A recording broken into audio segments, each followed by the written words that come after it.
سلام رفقا، امیدوارم حالتون خوب باشه. من قصد خرید یه دونه عینک چوبی داشتم ولی خب دیدم قیمتش خیلی بالاست. ترجیح دادم که خودم با چوب درست کنم. این تجربه اولمه و میخوام این تجربه رو با شما به اشتراک بذارم. با من همراه باشید. خب قدم اولمون چیه؟ اینه که طرح عینکمون رو روی چوب پیاده کنید. حالا یا میتونید طرحش رو از اینترنت دانلود کنید و روی کاغذ بچسبونید روی چوب و برش بدین، یا مثل من خود عینک رو بذارید روی چوب و دور تا دورش رو خط بکشید.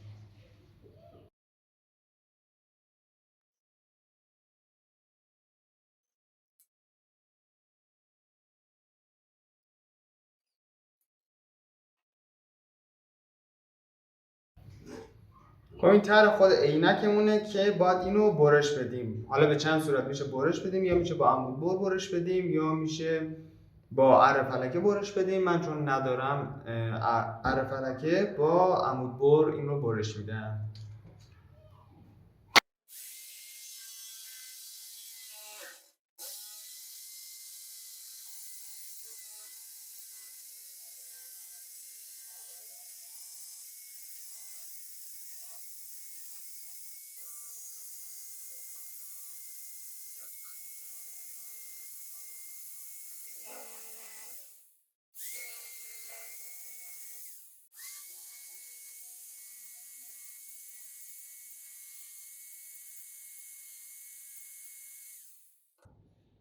خب این از طرح اولیه‌مونه. حالا اگر دقت کنید خود عینک یک قوسی داره که روی صورت میخوابه. من اون قوس رو هم میکشم و بقیه کارا رو سعی میکنم با سنباده کاری در بیارم.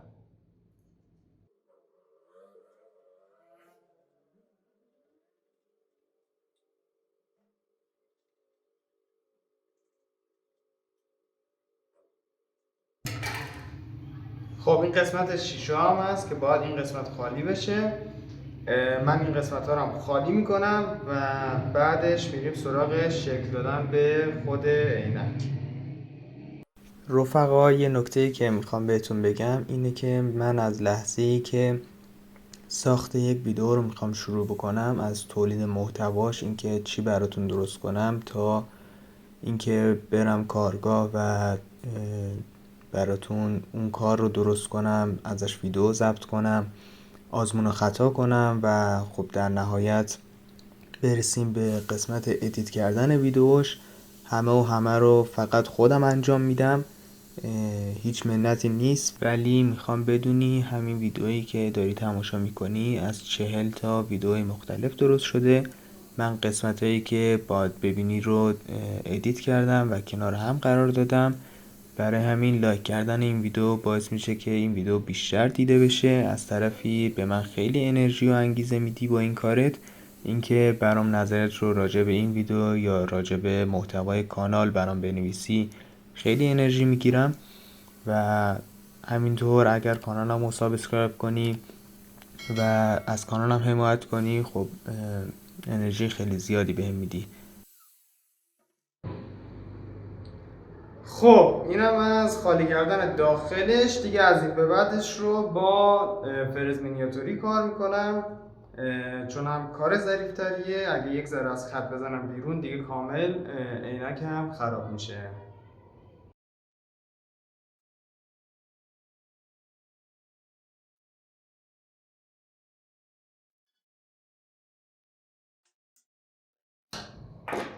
خب من این سنباده کوچیک گذاشتم روی فرز مینیاتوری و میخوام آروم آروم شروع کنم به سنباده کاری.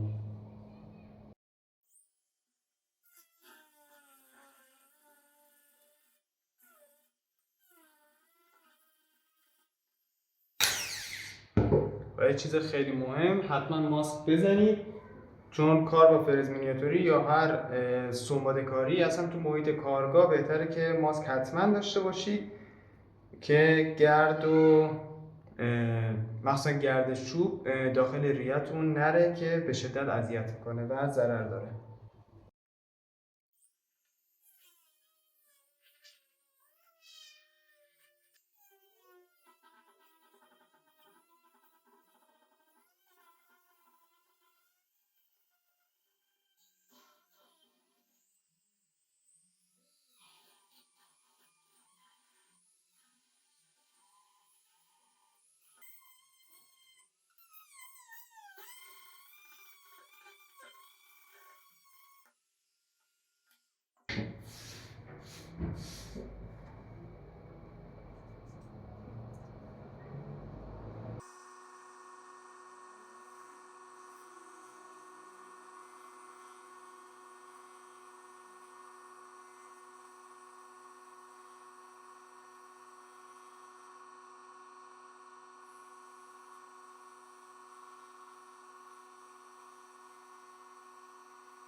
خب الان میخوام اون قسمتی که روی بینی قرار میگیره رو در بیارم و بقیهش رو سنبوده بزنم.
خب کاری که قرار رو بکنم الان یکی جای دسته ها رو درست کنم و اینکه قسمت داخل شیشه رو درست کنم که بشه شیشه عینک رو جا بزنیم.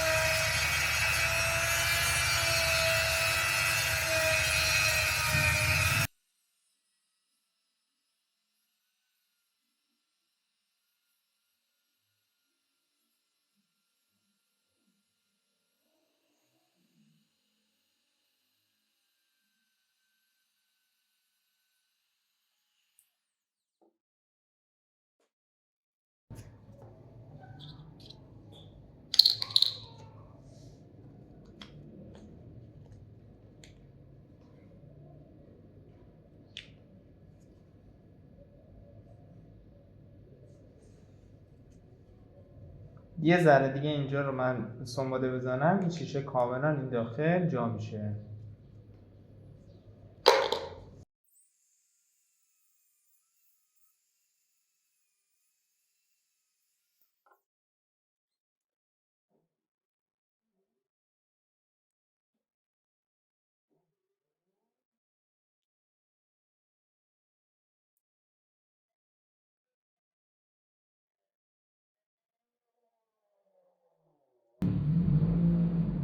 خب این از این شیشه، این یکی رو هم مثل همین شیشه درست میکنم و بعد بریم سراغ دسته ها.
خب بریم سراغ سنباده کاری و انحنا دادن به این و در نهایت بستنش روی خود عینک.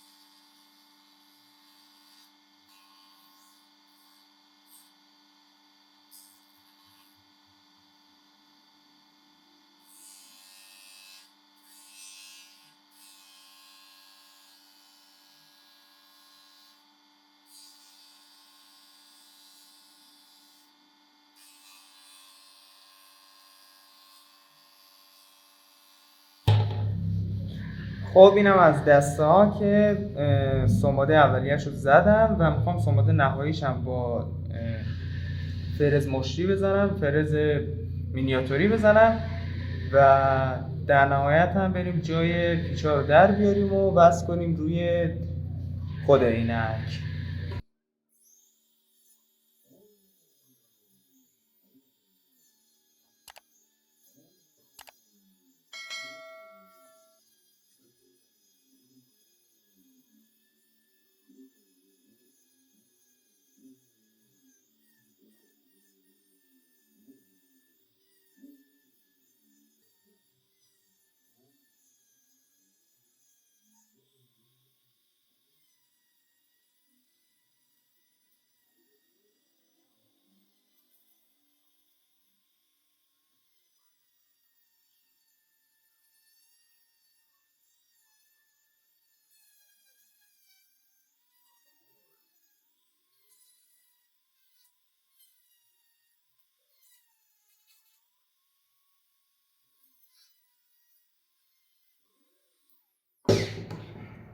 خب اینم از دسته ها. بریم پیچاشو بزنیم و در نهایت وصلش کنیم. من چون کمرم واقعا درد گرفته بود دیگه نشستم روی میز و با فرز مینیاتوری کارمو میکردم. شما به بزرگیتون ببخشین و برای اینکه خوشحالم کنین لطفاً کلید سابسکرایب رو بزنین. اگر ویدیو رو تا اینجا دوست داشتین لایکش کنین و حتما نظرتون رو راجع به این ویدیو تو قسمت کامنت ها برام بنویسین چون خیلی برام مهمه. دمتون گرم. بریم پیچاشو بس کنیم. رفقا این دوتا دسته رو دقت کنید. این یکی کاملا با دست سنباده خورده بعد از اینکه کارم با فرز مینیاتوری تموم شد، ولی این هنوز هیچ سنباده ای نخورده. اگر دقت کنید میبینید که کاملا نامنظم و بد ترکیبه و فقط میخواستم بهتون بگم که حتی با سنباده دستی هم میشه خیلی مرتب و صاف سنباده زد. فقط یه ذره باید حوصله به خرج بدین و وقت بذارین وگرنه کار نشدنی اصلا نیستش. من این یکی رو هم سنباده میزنم و میریم دسته ها رو بس میکنیم.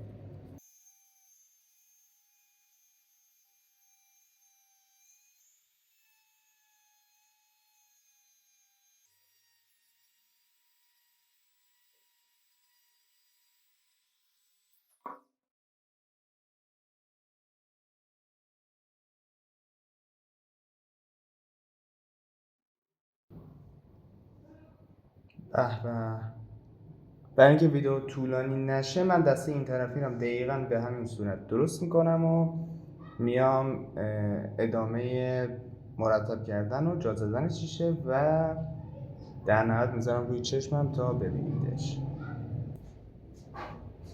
خب رسیدیم به قسمت رنگ کردن کار. من شیشه ها رو هم جا زدم، اما قبل از اینکه برم سراغ رنگ کردن ازت ممنون میشم اگر کلید سابسکرایب رو بزنی و از کانالم حمایت کنی. این اولین تجربه ساخت عینک بود و توی هفته سعی میکنم که 2 تا ویدیو منتشر کنم توی این کانال. ازت ممنون میشم که حمایتم کنی. بریم سراغ رنگ کردن.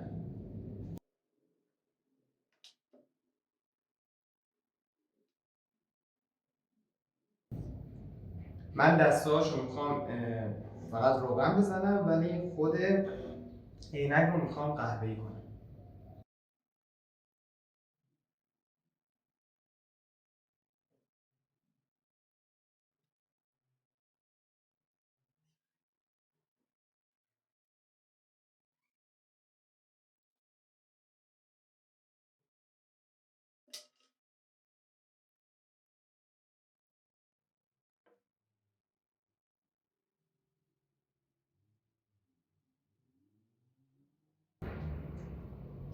این چون روغن گیاهیه خیلی مهم نیست اگر به خود شیشه هم بخوره. بعد از اینکه روغنش جذب شد اضافهش رو پاک میکنم.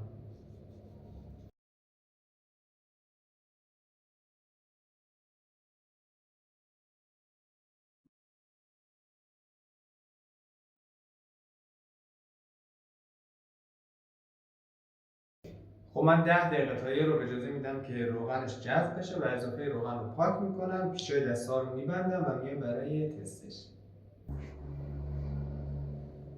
خب رفقا، اینم از عینکی که با هم دیگه درست کردیم. امیدوارم که از ساخت این عینک لذت برده باشین. اگه ویدیو رو دوست داشتین لطفا لایکش کن. اگر کانال هنوز سابسکرایب نکردی ازت ممنون میشم که کانالمو سابسکرایب کنی و ازم حمایت کنی. تا ویدیو بعدی، خدا نگهدار.